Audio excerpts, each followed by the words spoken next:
absolutely love the Anbernic 351V with Linux based system, and I also absolutely love the Anbernic 405V with the touchscreen Android system. Wouldn't it be absolutely amazing if you could get a system that's Linux and Android at the same time? Wouldn't that be super cool? What do you mean it does both? What the hell? Linux and Android in one system?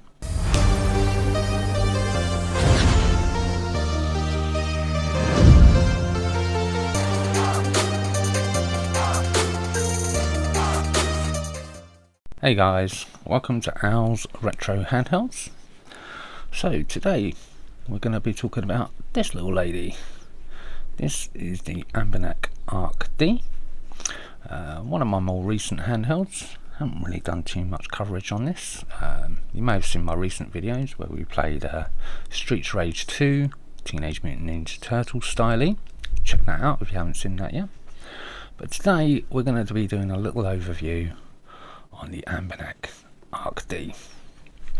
So, a few things with these. There's two actual versions available. You can get the ARC-S, which is Linux based, or you can get the ARC-D, D for dual, which is this particular lady here. Now, the thing with these is there's just a couple of differences between the two. The first difference is the colours you can get these available in, the colourways. So with the ARC-D, this particular lady, you can get it either in solid black, which we've got here, or we can get it in solid white with like purple kind of coloured buttons. With the ARC-S, that comes in a clear blue colour or a clear black. So there's two different colours for each of these systems. Unfortunately, you can't mix and match those colours, so you can't get a clear black ARC-D, unfortunately.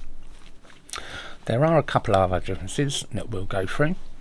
So in regards to this one, because it's Android and Linux in one, actually has a touchscreen. So both the systems come with a 4-inch IPS screen at resolution of 640 by 480. This particular lady now has a touchscreen as well.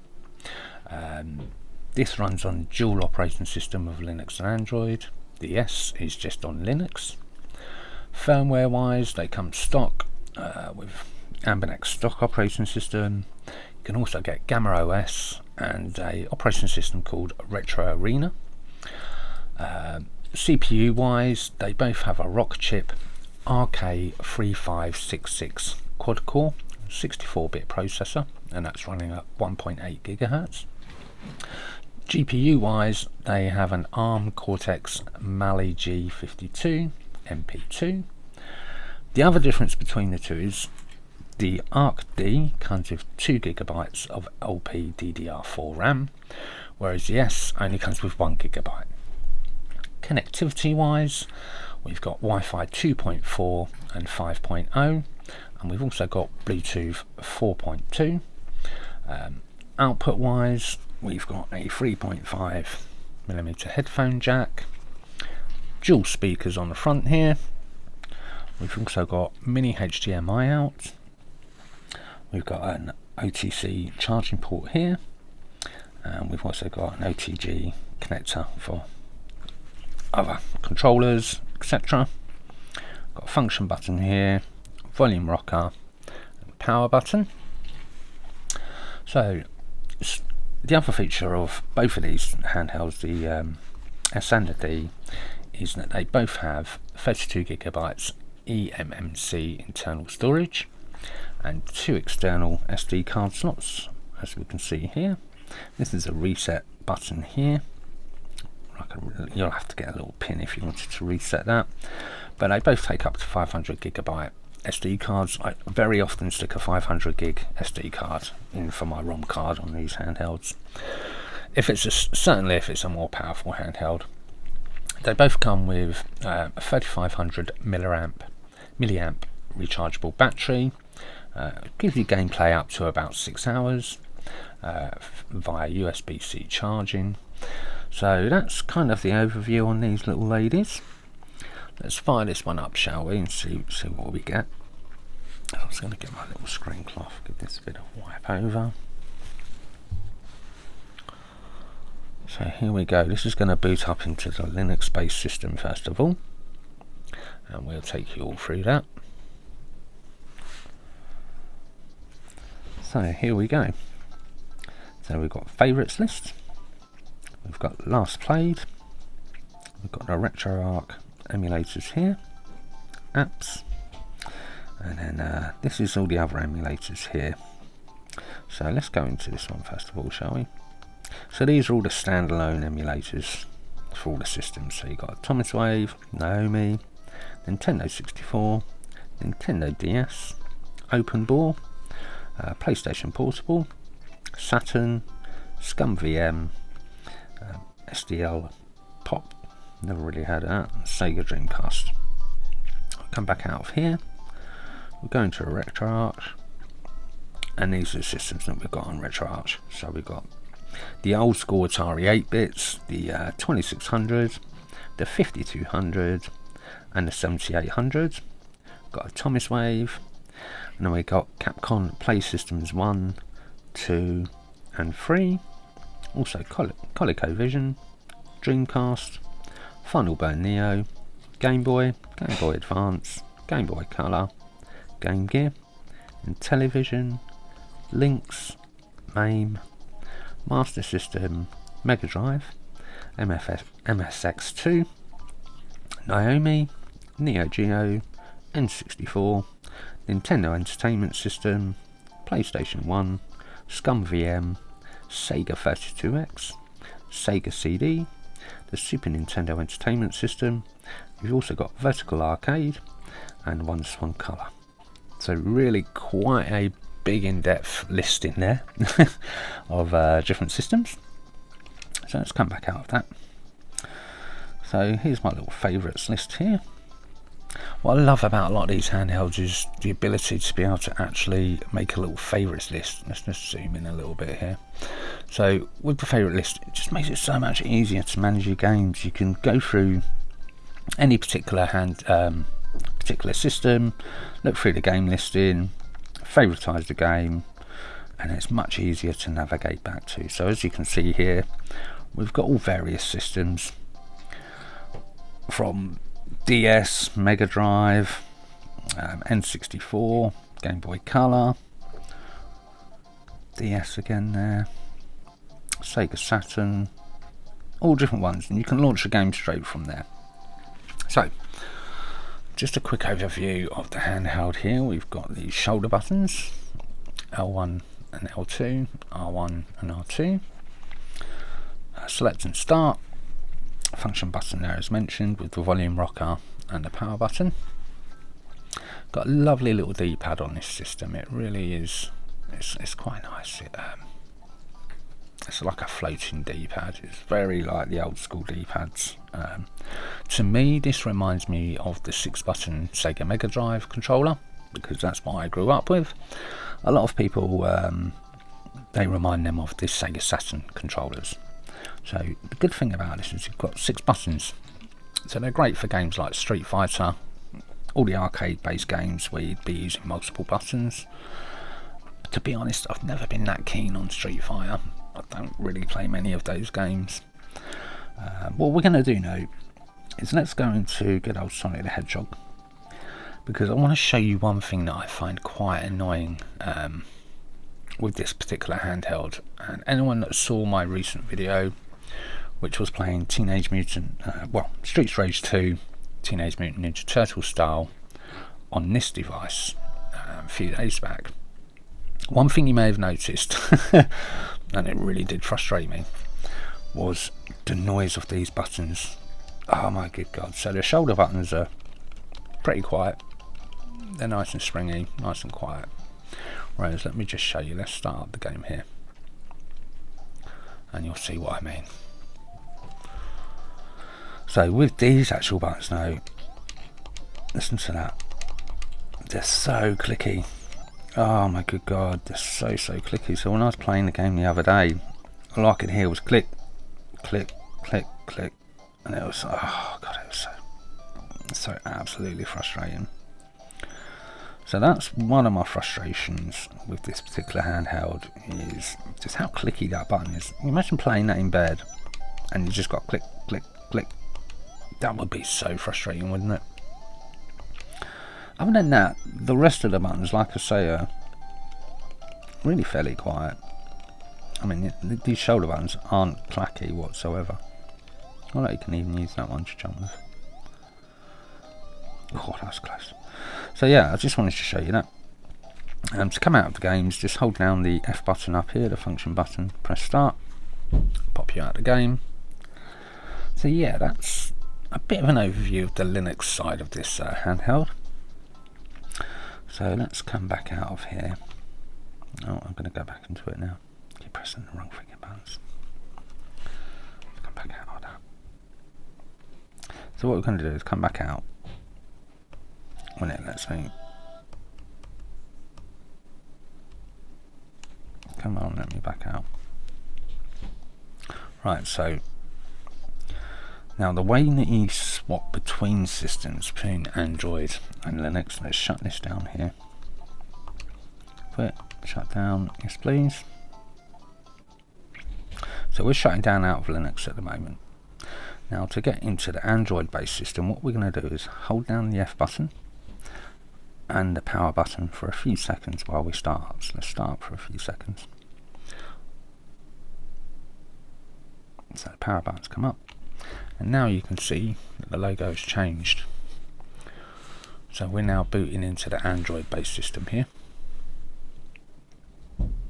Little Android dude on the front there. I'll be honest, I haven't really set the Android side of this up too much. I've been busy getting my ROMs put on, etc, etc, and playing more on the Linux side than anything, to be honest. So we can unlock it here. So we've got our normal little icons here, so you can connect it up to the internet. Obviously it's got built-in Wi-Fi. You can go to Chrome. Got all your different standalone emulators here. Got a calculator, all different sorts of things, galleries. You can watch movies on this. One thing is, it doesn't actually come with the Play Store installed, but I do believe you can actually sideload that on. So this is the Android based system, which, you know, I'm not sure about it really, to be honest. I'm not sure I like it or not. We could go into one, let's have a look. It's good for the standalone. Let's go into RetroArch. So this is a RetroArch core. Let's load a core up. So you've got hundreds and hundreds of cores here.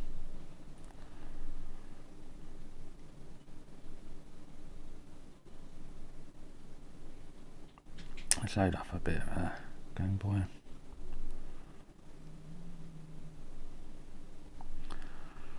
Okay, that's not.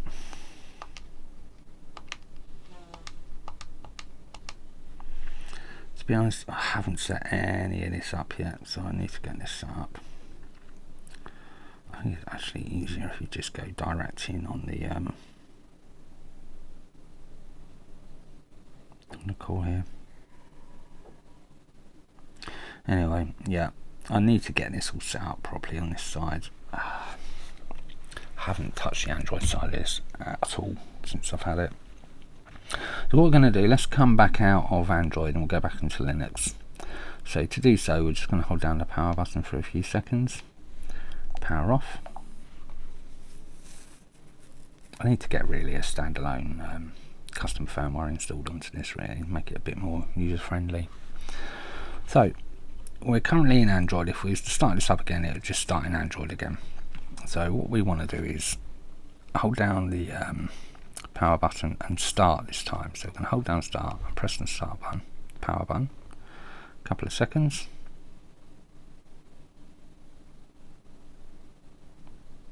And there you go. Now we can see we're booting back into Linux again. I'll be honest, this is really what I used the Linux side. I just really wanted the functionality.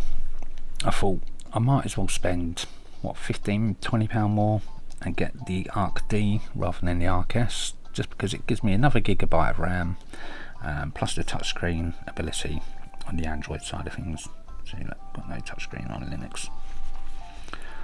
So I'm enjoying this so far. Like I say, I haven't spent as much time on it as I'd like to. Always too busy getting more blooming handhelds. But I've got loads of my little favourites loaded up here. Let's go into something like, let me show you how. Let's do maybe some Mario Kart 64, shall we? Let's load that up. I'll show you how this runs. So this will be through the RetroArch emulators rather than standalone. And it's not even going to load. Great. Let's try this one. Of course it's not going to because I'm doing a video. No. Great. Let's try Sega Rally.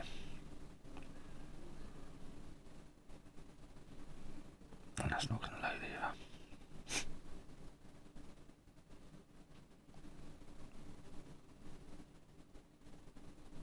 Oh, maybe it is.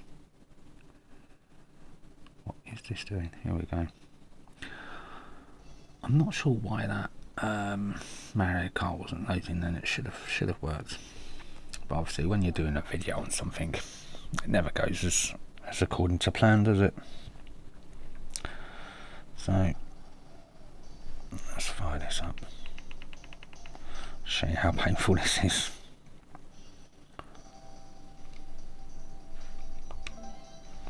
Championship. Go with that little one here.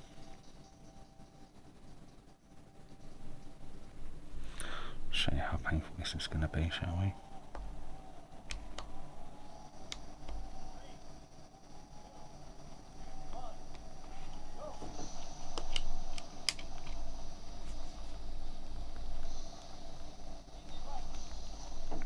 See how this plays.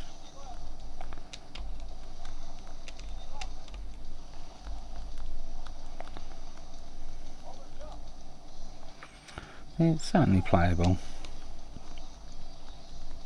It's quite responsive. I think it has quite a tight corner there.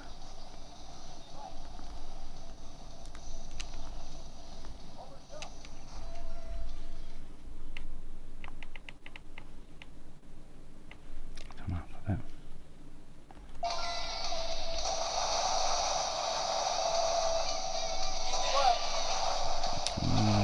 Flow.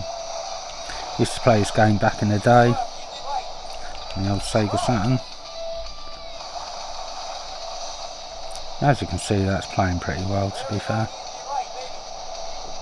Check into this.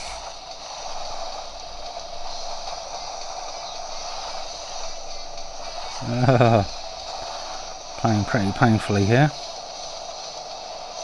Of course, we're going to be 14th. Painful. Yay, finished! So yeah, there we have it. The Anbernic ARC-D.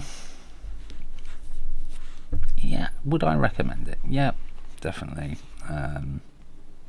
I personally like it because of just the fact that it looks like a Sega controller. I like the form factor. Quite keen on the horizontal handhelds now. So yeah, I quite like it.